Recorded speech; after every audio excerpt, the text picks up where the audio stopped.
Fantastic turnout. Welcome to the Venture and Innovation Centre. Those of you that don't know me, my name's James Kinsley. I'm director of this new centre, which we only set up in November. Obviously, the Vic, as we like to call it, is here to help students, faculty, administrators, and even people from the local community to develop their businesses, to commercialize their businesses. And we are absolutely so excited to have Kevin James, who's a member of administration here, and his beautiful wife, Martha Aryewa, did I get that right? Perfect. Who are here to talk about a range of things, but in particular, the business that they've set up together. I was lucky enough to have a bit of a preview of what Kevin was going to talk about earlier today. And I don't mind telling you, I feel a bit like an underachiever. There's a lot of strings to his bow, and I know a lot of you in the room know Kevin because not only was he a student here and has close ties with CCPS, he's also the Director of Finance and Business Operations for the Centre for Student Success and also the Office of Enrolment. And so he has very, very strong roots at St John's, and I believe we're coming up to your 10-year anniversary here. So big round of applause for that, I think. Thank you. I promise not to say very much, and I'm not, so I'm just going to hand straight over to Kevin. But if you would just like to stand up briefly so everyone knows, Martha's going to come up front a bit later. Hi, everybody.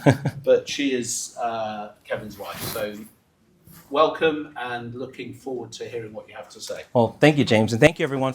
I'm really surprised at this turnout, to be honest. And honestly, I could feel the love, especially from a lot of our administrators here and staff. Thank you all so much for coming today. And as James mentioned, and this is really a story, right? And a lot of it's going to be a narrative from my perspective. As I started here at St. John's, when I started as a student, roughly, losing track now, since 2007. So I'll let you all figure out how long it's been here. As James mentioned, I'm celebrating my 10-year anniversary being here at St. John's in terms of full-time employment, but I've been a student here since 2007. And so a little bit about me, this is what a lot of people see about me in front. They see that, obviously I'm a double alum of St. John's University. 2011, I was a government politics major at St. John's College. 2013, I had my MBA in executive management, which I believe now is called global management or strategic management, but you all tell me if I'm wrong or right later on. I'm currently a director of finance and business operations at St. John's, an adjunct professor of management, as well as creativity, innovation, and entrepreneurship. So shout out to my students who are here right now. I see y'all, yes. As well as I was formerly an assistant dean and director of fiscal affairs. I worked in marketing and Publishers Clearinghouse, and obviously I'm an administrator, right? But there's more to my story than just that alone. There's these elements of myself that I often don't talk about enough, but they come out in different capacities. I see myself as someone who can be creative, who thinks outside of the box.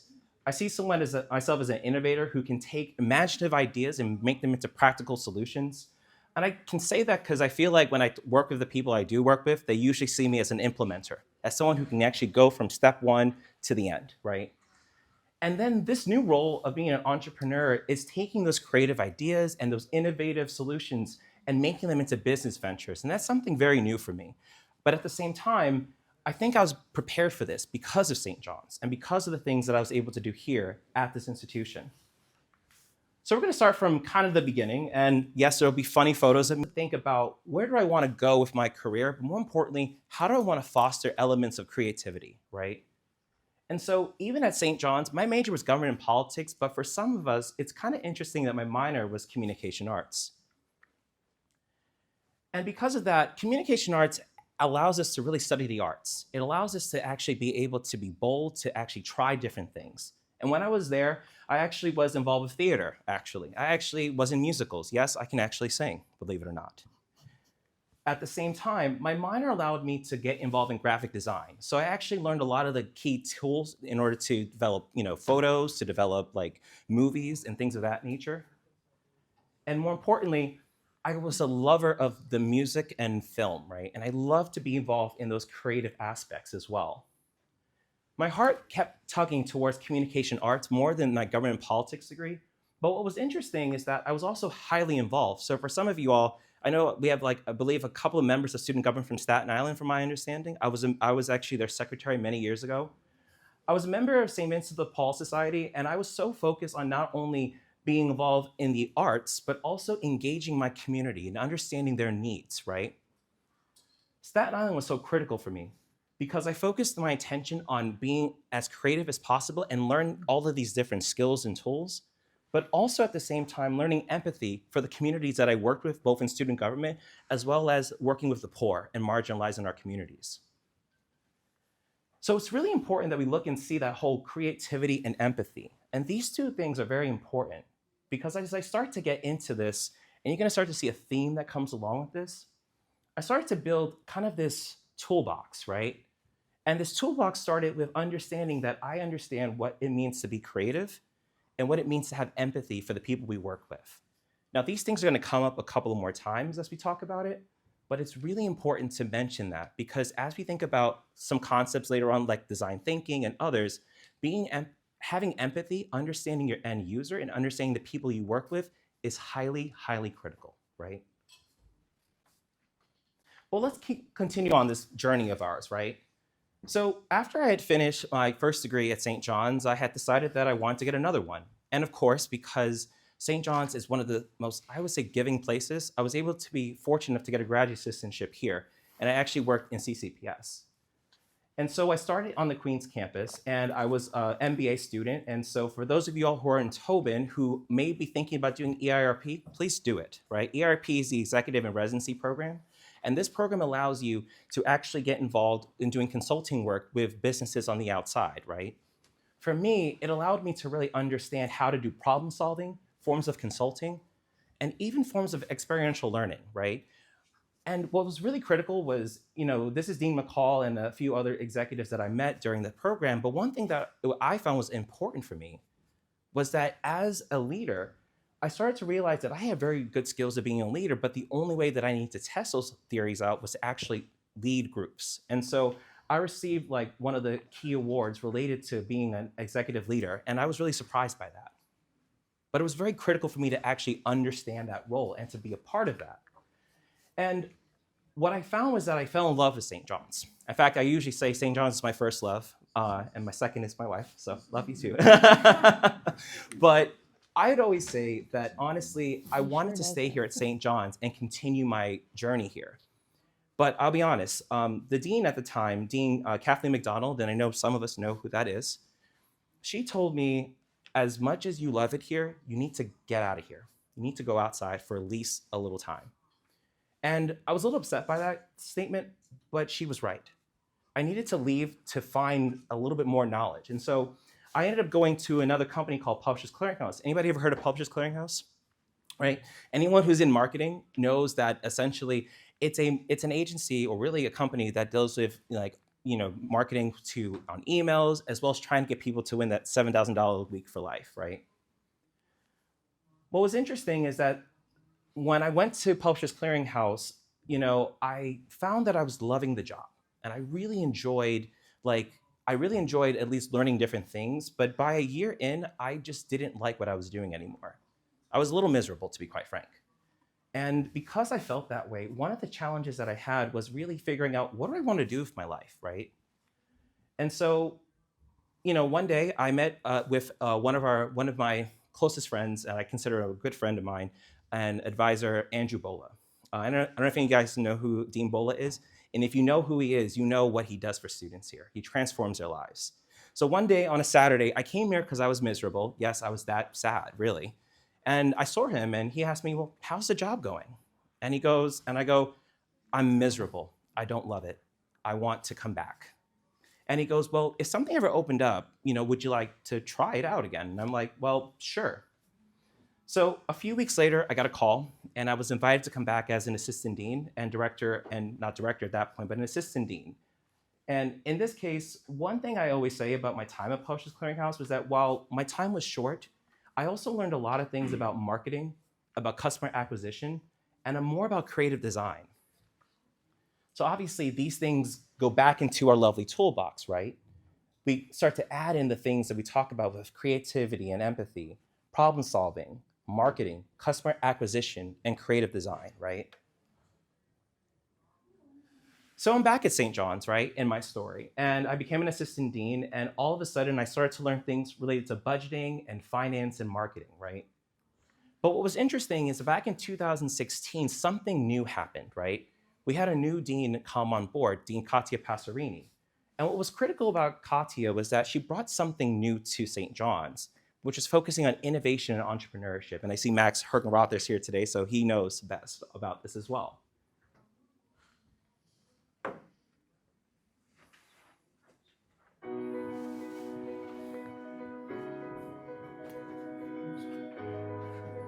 Computer scientist Alan Kay once said, "The best way to predict the future is to create it." And over the past few years at St. John's University, we have been dedicated to developing a strategic path to create that future. Hi, my name is Kevin James, and I am an assistant dean at the Leslie H. and William L. Collins College of Professional Studies. And today, I want to take you on a journey on how we as a college reposition ourselves as a center of innovation at St. John's University, and the rise of our Vincentian innovators and professionals. So I just showed a piece of that video, but this is a video I created during the pandemic that I thought was critical in CCPS. We were changing. We started to create innovative approaches, and we started to actually develop different forms of programming that I was a part of, and I was really happy to do it. The one that came up a lot and we talk a lot about was Pitch Johnny, which was the actual business pitch competition that we ran for several years. The second was we did global development entrepreneurship programs where we took students around the world to learn about creativity, innovation, entrepreneurship. We also had students compete with the Big East Startup Challenge, and actually in 2019, our students placed second place in the Big East Startup Challenge, which was huge for us. And obviously, like one of the things that we worked on over time is to create a brand for what we want our innovators to be. Innovation with a mission and a purpose, right? And we wanted to ensure that our students are doing that. For example, the group that won at the Big East Startup Challenge, the company was called Sending Her Essentials, which was focused on providing feminine products for women in countries such as those in Africa and in other locations around the world where they weren't accessible, right? Because ultimately one of the concerns was that that could stop someone from going to school. That can stop someone from actually being able to function in society in a different way. But one of the things that Katia told me is one of the things that we need is people to implement, to actually not only take the creative ideas we've created, but to actually take them from start to finish. We need folks to be implementers. And I will say this, especially at St. John's right now, we also want folks that can resource manage, to manage the resources that we have, what we have in abundance, what we have in scarcity, and make it work, right? And one of the key things that I feel like us as St. John's members of our community is we also want folks to be resilient, right? And so obviously when we have difficult times, we have to be resilient to go above that, right? So these were skills that over the past 8 years I was building and starting to kind of put into my toolbox, right? And obviously for me, when we talk about being an innovator, I like to believe that being an innovator means that you do 10% of thinking and 90% of doing, right? Meaning that you're spending more time actually practicing skill sets and actually making them tangible, and so that you can actually create those opportunities and those skills, right? So we go back to this lovely toolbox that it keeps coming back, right? And these are skills that I built over the past few years as well. So this toolbox is becoming critical, right? And this is where I was wondering in my own life, has it become a critical mass for me? But of course, St. John's is one part of the story, right? There's a whole half of it too. And so obviously, as you all will meet my wonderful wife, Dr. Martha, she is someone that to me, like when I talk about creativity, she's so creative. And I am very thankful that I got a chance to not only meet her, but we started to work together as a team in a very different way. And obviously, as you can tell, I'm a bit of a goofball sometimes, so that's very clear. But of course, everyone knows this time, 2020, it's very clear. that the world had changed, right? So I got married in 2019. In 2020, the pandemic hit, right? And even here at St. John's, we were going through different difficult challenges. One challenge we had, for example, which is just a quick example, is we wanted to transform how we do our advisement process. So, during this time, I decided to work with our advisement team. And remember, I used to be an advisor. I actually talk with them and work with them to create a system that allows them to do academic advising a little more efficiently. And what that means is instead of doing paper, we went to digital forms. And I believe we're still doing that to this very day, right? What's even more interesting is that by implementing this, other units at the university have also implemented it again for their own units. The Center for Student Success has implemented this process, as well as other units are figuring out how can we replicate this. When we start to think about innovation, it's not necessarily just the novelty, it's how we implement the novelty and how do we do it in a way where we can transform people's lives. And ultimately, I created this because one, I wanted to create efficiencies for our students, but two, to honestly value the administrators and staff that work tirelessly and to kind of figure out ways, how do we make our lives better as we work to make our students' lives better? So we continue on, and we have a leap here from 2020 to 2021, right? And no, this is not me jumping over a gorge. I will not do that. But what I will say, though, is that in 2021, my wife actually had an amazing opportunity. She was actually being asked to be a fellow, actually in a cosmetic surgery practice out in Los Angeles, right? So I had a choice. Am I going to go with her, or am I going to stay here? I think we all know what the answer was, right? Yeah, I went with her, just to make it clear. I went with her. And what was interesting was that during that year, 2021 was a critical year for me. I started to realize that I had this toolbox of all of these things that I've learned: creativity, empathy, problem solving, leadership, marketing, customer acquisition, creative design, being an implementer, putting all these things together in this toolbox. I stepped away and started to realize that in 2021, when I went with her, I was very fortunate to work at St. John's still. They let me work remotely 100%. So kudos to our HR department for giving me that opportunity, to be honest. But what I also learned is that I wanted to reach to new heights and to try different things. And so essentially, I got involved in a couple of different things. And I'll start with the first major one. So I am now a doctoral student at the Johns Hopkins School of Education. I'm studying entrepreneurial leadership in education. How about that entrepreneurship piece, right? And effectively, as of right now, I'm actually going to, at the end of this past summer, I actually am a doctoral candidate. Assuming I finish everything by next year, I will be Dr. James. And I'm very proud to mention that. And I think that's going to be one of the most powerful things that I can do in my career. The second is that Martha and I, in a very small apartment, well, this wasn't that small, to be fair, but in a very small apartment out in Corona, California, I was in California for a year, we started to think about an idea about what she was going to do after she finished residency. And we started with the notion of creating a cosmetic surgery practice known as IAO Aesthetics.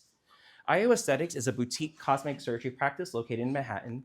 And one of the cool things about it was when we first started, obviously my wife is the brains, and I kind of bring in the financial piece of it.